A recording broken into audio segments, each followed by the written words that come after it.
नमस्कार दोस्तों, उड़ान एकेडमी की इस ई लर्निंग प्लेटफॉर्म पे मैं मोहम्मद रियाज आप सभी का स्वागत करता हूं।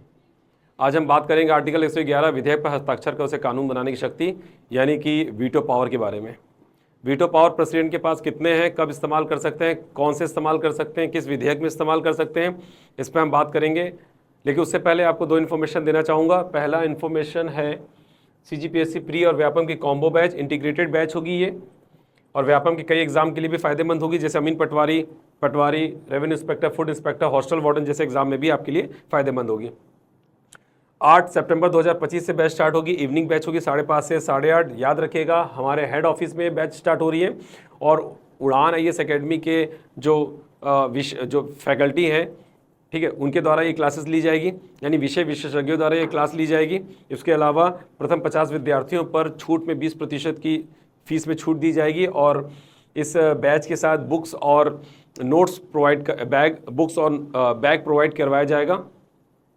और अधिक जानकारी के लिए नीचे दिए गए नंबरों पर कॉल कर सकते हैं या उड़ान एकेडमी के मेन ब्रांच हेड ऑफिस में आकर संपर्क कर सकते हैं। एक और इन्फॉर्मेशन है, सेंट्रल लाइब्रेरी ब्रांच में CGPSC प्री 2025 को लेकर एक टारगेट बैच स्टार्ट की जा रही है, जो एग्ज़ाम से पहले तक कंप्लीट करा दी जाएगी। ये बैच 15 सितंबर 2025 से स्टार्ट होगी और 7:30 से 10:30 की टाइमिंग होगी। बाइलिंगुअल बैच होगी, हिंदी इंग्लिश दोनों में। इंटीग्रेटेड बैच होगी, ऑनलाइन ऑफलाइन रिकॉर्डेड मोड पे। इसके अलावा 3 विषयों के साथ ये क्लासेस स्टार्ट होगी। रवि सर क्लास लेंगे मैथ्स और रीजनिंग की, प्रशांत सर इतिहास की और सुनील त्रिपाठी सर छत्तीसगढ़ पढ़ाएंगे। अधिक जानकारी के लिए नीचे दिए गए नंबरों पर कॉल कर सकते हैं या फिर उड़ान IAS एकेडमी के सेंट्रल लाइब्रेरी ब्रांच में जाकर आप संपर्क भी कर सकते हैं। चलिए वीडियो स्टार्ट करते हैं। चलिए यहां पर हम देखते हैं कि आर्टिकल 111 क्या कहता है। बता दीजिएगा। विधेयक पर हस्ताक्षर कर, संसद द्वारा पारित विधेयक पर हस्ताक्षर कर कानून बनाने की शक्ति,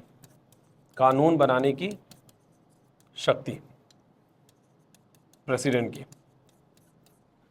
विधेयक पर हस्ताक्षर कर कानून बनाने की शक्ति, ये आर्टिकल 111 कहता है। यानी कि क्या बोला गया, प्रेसिडेंट जो है वो संसद द्वारा पारित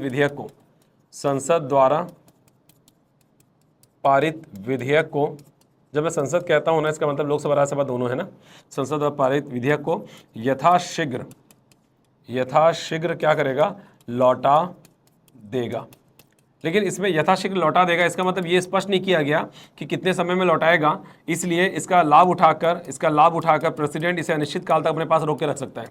प्रेसिडेंट इसे अनिश्चित काल तक रोक कर रख सकता है। और याद रखिएगा, इसी पावर की वजह से ये आर्टिकल जो है, आर्टिकल 111 जो है वो प्रेसिडेंट को वीटो की शक्ति देता है, प्रेसिडेंट को वीटो की शक्ति प्रदान करता है।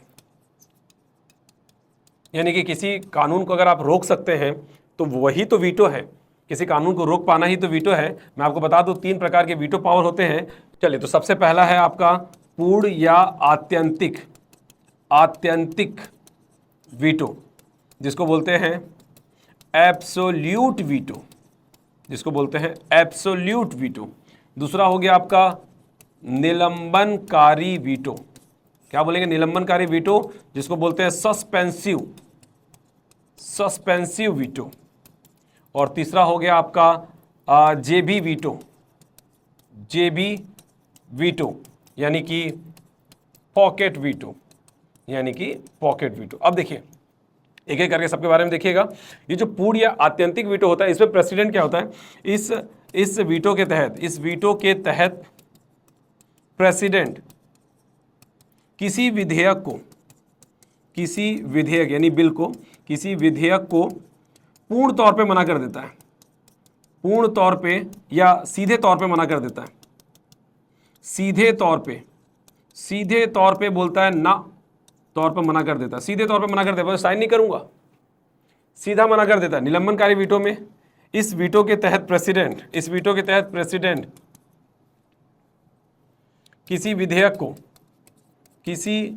विधेयक को संसद के समक्ष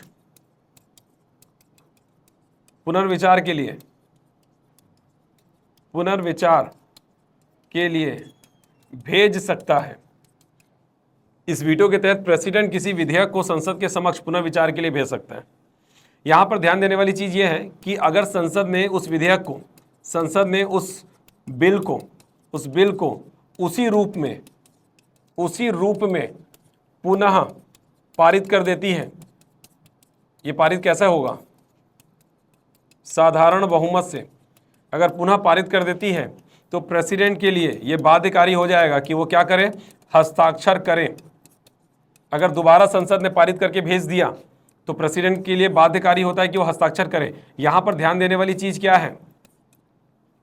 यहां पर ध्यान देने वाली चीज ये है कि पुनर्विचार के लिए भेजा गया विधेयक, समझिएगा, पुनर्विचार के लिए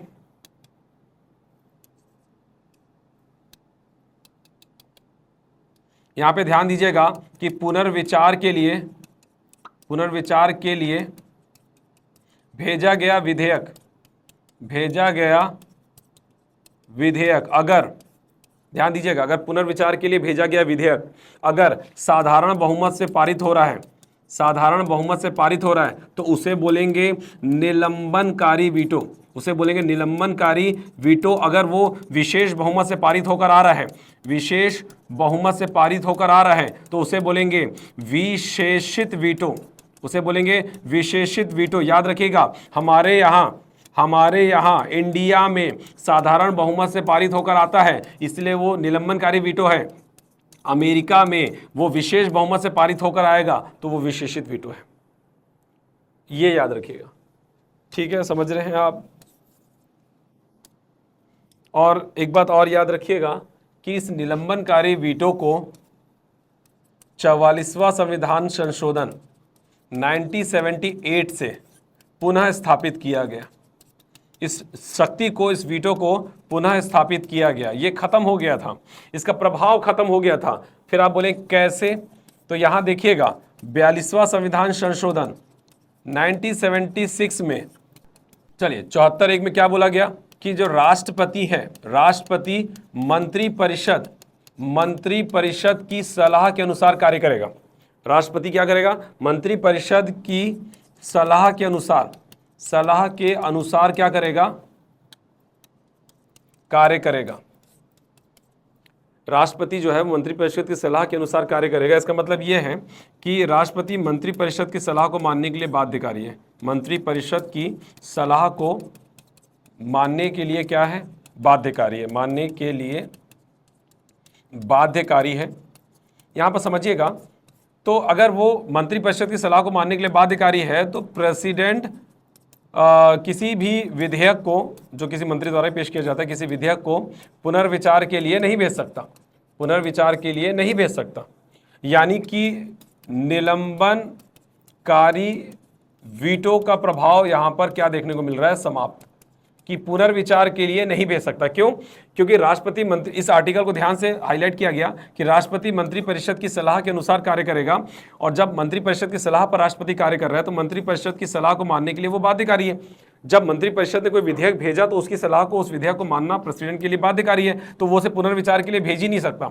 यहां पर निलंबनकारी वीटो ऑलमोस्ट समाप्त सा हो गया था, लेकिन फिर मोरारजी देसाई सरकार ने 44वां संविधान संशोधन से 1978 में क्या कहा कि इसमें ऐड करते हुए कहा कि राष्ट्रपति मंत्रिपरिषद की सलाह को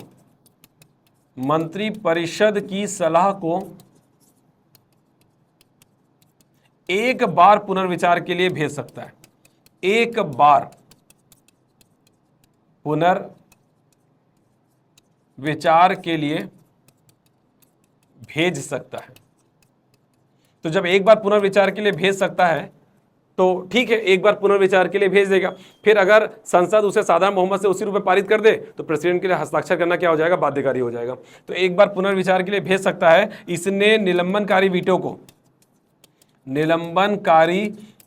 को पुनः स्थापित किया।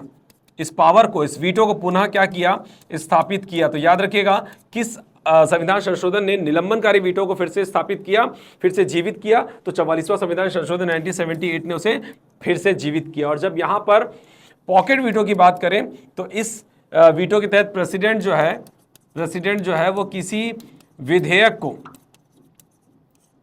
कुछ नहीं करता, बस अपने पास पड़े रहने देता है। इसे बोलते हैं पॉकेट वीटो, जैसा कि जेब में रख लिया हो।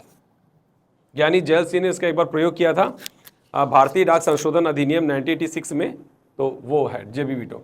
इसके अलावा अगर मैं बात करूं धन विधेयक को लेकर, तो धन विधेयक में आप निलंबनकारी वीटो का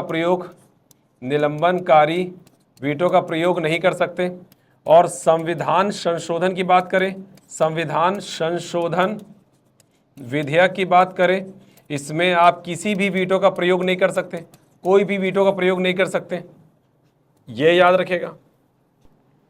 चलिए एक चीज़ याद रखिएगा कि प्रेसिडेंट से कुछ विधेयक प्रेसिडेंट की पूर्व अनुमति से पेश किए जाते हैं, और जब वो पूर्व अनुमति से पेश किए जाते हैं तो उसे रोकने का ज़्यादा कोई सवाल बनता नहीं है। पहला धन विधेयक याद रखिएगा, जो प्रेसिडेंट की पूर्व अनुमति से पेश किए जाते हैं। उसके बाद वित्त विधेयक टाइप 1 भी, वित्त विधेयक टाइप 1, ये आर्टिकल 110, ये 117(1), और फिर आर्टिकल 3 से संबंधित विधेयक भी प्रेसिडेंट की पूर्व अनुमति से भेजे जाते हैं। और राज्य के व्यापार संबंधी विधेयक, राज्य के